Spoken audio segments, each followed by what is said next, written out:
उसको सुबह ऑफिस जाना है, उसको सुबह कोर्ट जाना है, उसको सुबह अपना काम करना है। तुम 12 बजे के बाद खतीब को बिठाओगे तो उसे इतना टाइम नहीं है कि 12 के बाद तेरे खतीब को सुने। उसे नहीं है इतना टाइम। हाँ, तुम अपने खतीब को सही टाइम से बिठा देते तो शायद वो लोग भी जिन्हें ऑफिस में जाना है वो सही टाइम से 10 बजे तेरे खतीब को सुन के और उसके बाद में वो भी कुछ इस्लाह हासिल कर लेते। 11 बजे वो भी जाके सो जाते। उसके बाद में नातिया कलाम पढ़वाते रहो, पूरी रात पढ़वाओ, जिसे सुनना सुने, जिसे नहीं सुनना नहीं सुने। लेकिन नात पढ़वाना आपको मेन टाइम, बिल्कुल जो सही टाइम होगा वो नात शरीफ चलेगी। फिर नात पढ़ने वाले नात पढ़ेंगे, जब खतीब बैठेगा तो वो भी उसे यतीम छोड़ के चले जाएंगे।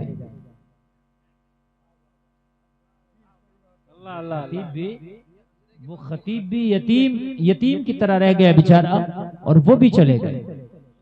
अब मुझे बताइए आप कि इस जलसे से क्या मकसद हासिल होगा? और फिर खतीब जब आएगा, जैसे आके क़यामगाह पे बैठेगा, नहीं इसे मौजू दिए जाएंगे, हजरत इस पर बोलना, हमारे यहाँ इस चीज की बड़ी कमी है, हजरत ये हमारे यहाँ बहुत हो रहा, इस पर बोलना। अरे बोलेगा कब? वो बोलेगा किससे? बताएं आप, क्या मुर्दा कौम से खिताब करेंगे? मालूम है ये गर्मियों का रात का 2 बज गया। ये गर्मियों में 7 बजे के बाद दिन छुपता है, आज 5 बजे छुप जा रहा है, तो बोलो रात का 2 नहीं बज गया? गर्मी के मौसम का 2 घंटा, अरे भाई और ज्यादा जोड़ लो इसमें, तो 2 बज गया। तो आप 2 बजे किसी खतीब को पेश करेंगे तो क्या वो कौम की इस्लाह करे? अल्लाह अल्लाह, वो तो अपनी बात कह ले, यही बड़ी बात है। कौम नहीं मानती। हम वहाबियों की मुखालफत करते हैं, खाली जबान से मुखालफत हो जाएगी, मैदान अमल देखो उनका क्या। उनका जब इज्तिमा होता है तो उनका लाखों का मजमा होता है और उनका मैन खतीब 10 बजे तकरीर कर रहा होता है। 10 बजे, समझ रहे हैं आप? बस 12-1 बजे खत्म, तो उनके यहाँ इंजीनियर भी, डॉक्टर भी, प्रोफेसर भी, पढ़े भी लिखे भी, गैर पढ़े लिखे भी, सब उनके जलसे में। तो उनके जलसे से काम क्या होता है कि कम से कम वो 50, 60, 100, 200, 500, 1000 लोगों को वहाबी बना के चले जाते हैं। हम सुन्नी को सुन्नी ना बना सके, हम सुन्नी को सुन्नी ना बना सके, वो सुन्नी को वहाबी बना के चले गए। क्यों? वो टाइम का सही यूज और सही इस्तेमाल करते हैं, हम नहीं करते। हमारे यहाँ न टाइम की कोई कीमत है, न टाइम का सही यूज है, न टाइम का सही इस्तेमाल है। ये कहते कहते 15 साल तक मैं भी अपनी कौम से थक गया, मगर नहीं मानती कमेटी। हजरत आप तो बाद में ही बोलेंगे, कहीं कुरान में लिखा है कि मुफ्ती और मुकर्रिर बाद में बोलेगा, कहीं हदीस में लिखा है कि मुकर्रिर बाद में बोलेगा। बताया आप मुझे। अब इस मजमे से देखो, आप 2 उठेंगे, 4 उठेंगे, 5 उठेंगे, 10 उठेंगे, चूंकि अब जाने का टाइम है। उठने वालों से मुझे शिकवा नहीं, चूंकि टाइम ही जाने का है। जब मैं आया था तो इस रोड पे इतनी भीड़ थी कि निकलने के लिए रास्ता नहीं मिल रहा था। जितने लोग रोडों पे थे ना, इतने लोग यहाँ नहीं बैठे, इतने। लेकिन वो सब धीरे धीरे धीरे धीरे करके निकल लिए। खैर, आपकी मर्जी। हमें और 1 घंटा बाद बुलवाओगे तो हम और 1 घंटा बाद बोल लेंगे, कोई बात नहीं, करो जो तुम्हें करना, तुम्हारी मर्जी। हम तो कहते कहते थक गए, अब हमें बुलाया, हमें तो बोलना है, कोई बात नहीं, बोल लेंगे थोड़ी बहुत देर, हमें जो बोलना है वो बोलना है। लेकिन जो तकरीर अब से 1.5 और 2 घंटे पहले होती, वो अब उसका असर नहीं होगा। बात समझ में आ रही है कि नहीं आ रही? हाँ, जलसा अगर कराओ तो जलसे का मकसद ये रखो कि 2-4 लोग हमारे जलसे से तौबा करके निकले। वाह वाह वाह वाह, समझ रहे हैं आप? ये सामने कब्रिस्तान है, कब्रिस्तानी तो है सामने।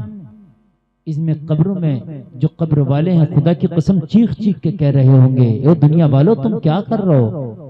हम अपनी कब्रों में हैं, मजबूर हैं, हमारी जिंदगी का डोरा कट गया है, हमें जो जिंदगी अल्लाह ने दी थी, जो मोहलत दी थी, वो खत्म हो गई है।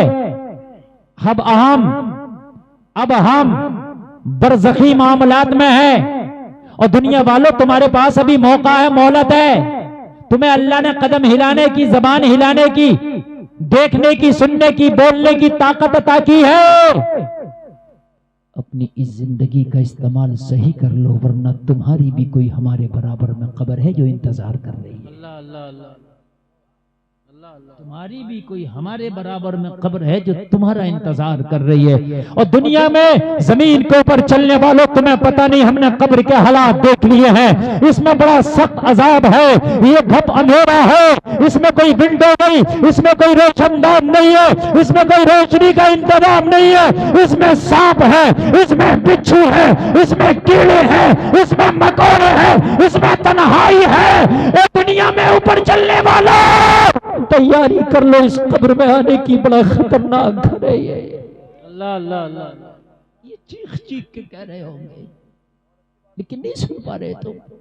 क्यों सुनोगे तुम? इसलिए कि तुम्हारे कानों से अल्लाह ने उनकी आवाजों को दूर कर दिया है। अगर खुदा की कसम कब्र वाले की अजाब को दुनिया, कब्र वाले के अजाब को दुनिया वाला देख लेता, कब्र वाले की चीखों पुकार को दुनिया में रहने वाला सुन लेता, तो 1000 साल की भी जिंदगी होती तो सजदे से सर न उठाता। हाय हाय हाय, क्या कहने, क्या कहने, पड़ा रहता सजदे, क्या कहने, पड़ा रहता सजदे में, सिर्फ अपने रब को राजी करता रहता। लेकिन हम नहीं सुन सकते, उनकी आवाजें हमारे कानों तक नहीं आती, उनके मामलात हमारी ये दुनियावी आंखें नहीं देख पाती। लेकिन खुदा की कसम लोगों को बड़ा खतरनाक मरहला है। और एक बात बताऊं, कोई एक ऐसा नहीं है जो कब्र में नहीं जाएगा। कोई एक तो मुझे बता दे कि मैं नहीं जाऊंगा कब्र में। अल्लाह अल्लाह। कोई एक बता दे, कोई एक बता दे। इसको ना बंद करो, इसको मैं तारिक भाई बिल्कुल बंद करो। आप खाली बैठे हैं और यही मेरे लिए काफी है। बस बस बस, इसलिए कि थोड़ी बहुत देर इनको मैं जगाऊंगा, इनको थोड़ा सा बताऊंगा। हो सकता है कि समझ में कुछ बात आए ना आए, कोई मकसद नहीं है, बस आप बैठे, ये बड़ी बात है। मेरे अजीजों, जो कब्र वालों की पुकार है वो हम नहीं सुन पाते।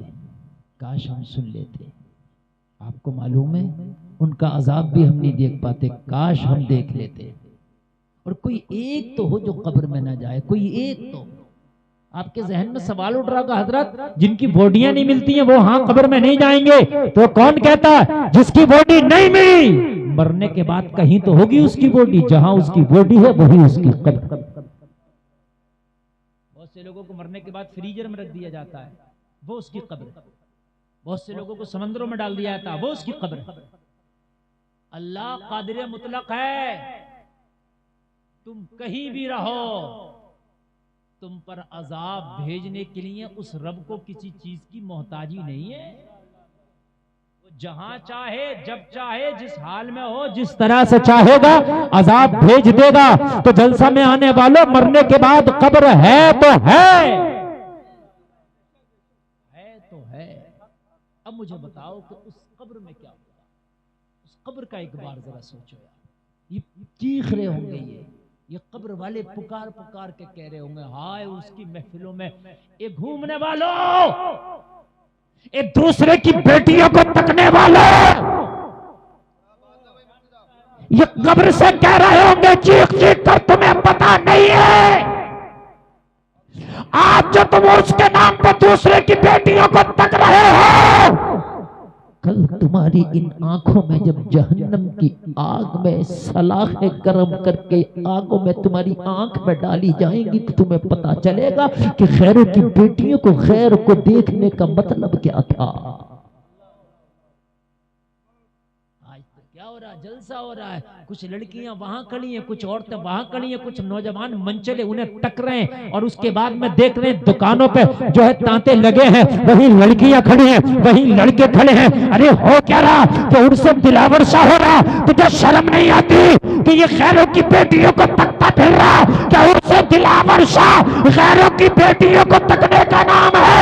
क्या उनसे दिलावर सा लड़कियों को देखने का नाम है? क्या उनसे दिलावर सा गैर लड़कियों से बात करने का नाम है? नहीं नहीं, तू जानता नहीं, ये हराम है, ये उर्स नहीं, तेरी गुंडागर्दी हो सकती है, दिलावर शाह का उर्स नहीं हो सकता।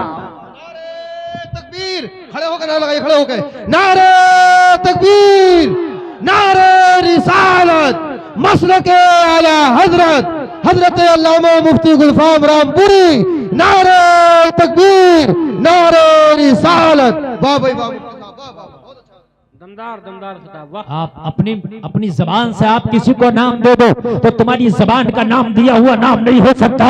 आप इसे उर्स कहोगे, लड़कियां बेपर्दा लड़कों से बात कर रही हैं, लड़के उनके सामने खड़े होकर बातें कर रहे हैं। मैं जब से आया मैंने देखा है कि रोड पे वही लड़कियां वही लड़के हैं, दुकानों पे खड़े हैं। मुझे बताओ क्या उर्स दिलावर शाह है? कयामत के दिन उर्स दिलावर, कयामत के दिन हजरत दिलावर शाह का हाथ होगा, तेरा गिरबान होगा। दिलावर शाह पूछेंगे, अल्लाह की बारगाह होगी, अल्लाह के हुजूर पूछेंगे क्या बेपर्दा लड़कियों को घुमाने का नाम मेरा उर्स रखा था तू? देना जवाब, कौन देगा जवाब? देना जवाब कौन देगा? हमने नाम उर्सों के रख दिए यार, खुदा की कसम उर्सों के तकद्दुस को हमने पायमाल कर दिया। ये उर्स था। उर्स मालूम है किसे कहते हैं? मैं बताता हूं तुझे उर्स किसे कहते हैं। ये उर्स है, बेपर्दा लड़कियों को बुला लिया जाए, बेपर्दा लड़कियों से लड़के बात करें, ये उर्स है। नहीं, तेरे नफ्स का ये ख्वाहिश और तेरे नफ्स की तकमील है, ये उर्स नहीं है। मैं बताऊं उर्स किसको कहते हैं? उर्स कहते हैं जब अल्लाह वाले की तारीख़े विसाल आए तो उस तारीख़े विसाल के दिन और उस वक्त कुरान शरीफ, दुरूद शरीफ, कलमा शरीफ, जिक्र शरीफ ये सब करके और उस साहिबे मज़ार को, साहिबे उर्स को इसाले सवाब किया जाए।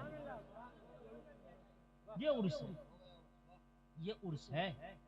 और ये सही माना में उर्स बरेली शरीफ में होता है। पूरे दुनिया से उलमा आते हैं, तकरीरें करते हैं, नाते होती हैं, कुरान होता है और फिर साहिब उर्स को इसाले सवाब होता है। हमारे यहाँ भी उर्स हो रहे हैं, उसके तकद्दुस को पायमाल कर दिया। जरा तवज्जो करो, तवज्जो करो। उर्स कितना पाक लफ्ज था, कितना पवित्र लफ्ज था। उर्स को सुनते ही आ जाता था कि बरकतें मिलती हैं। उस जगह को जहां पर बरकतें हासिल होती हैं वो अल्लाह वालों के उर्स हैं। जहां पर जाकर दुआएं कबूल होती हैं वो अल्लाह वालों के उर्स है। ये हुआ करते थे उर्स, लेकिन आज उर्स हमने अपनी मर्जी के कर दिए। उर्स चक्कर झूले लग रहे हैं। उर्स मौत का कुआं चल रहा है, लड़कियां मोटरसाइकिल चला रही हैं। उर्स जो पर्दे में लड़की रहती थी, कभी किसी गैर को नहीं देखी, वो आकर के उर्स में सब गैरों को देख रही है। और जिसे कभी बात करने का मौका नहीं मिला वो उर्स में बात कर रही है। उर्स, मैं कल भी बात बोलता हूँ, बात हकीकत है।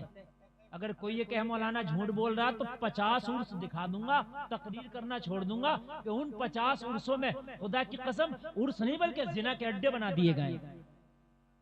ये बता रहा हूं मैं, जिना के अड्डे। मौत का कुआं चल रहा है, कव्वाली का मुकाबला हो रहा है, ये उर्स। नचनियां डांस कर रही हैं, ये उर्स। उस्मान भारती आके कॉमेडी कर रहा है, ये उर्स। शेख चुल्ली आ रहा है, ये उर्स। शरीफ परवाज और हीना टीना के मुकाबले हो रही है। तेरा उर्स हो सकता है, खुदा की कसम ये अल्लाह वालों का उर्स नहीं है। ये तेरी अय्याशियों का उर्स हो सकता है, ये अल्लाह वालों का उर्स नहीं है।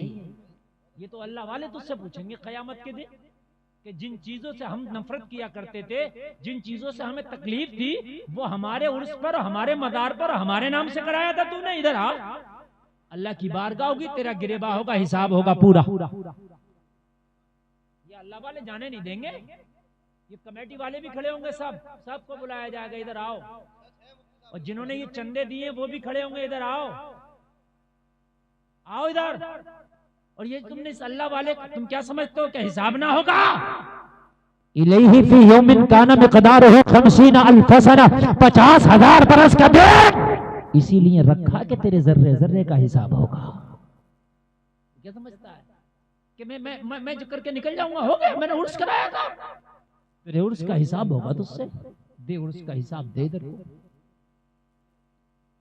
आज बेटियां अपने घरों में जवान है, उनके बापों पे इतना पैसा नहीं कि वो अपनी बेटियों की निकाह कर सकें।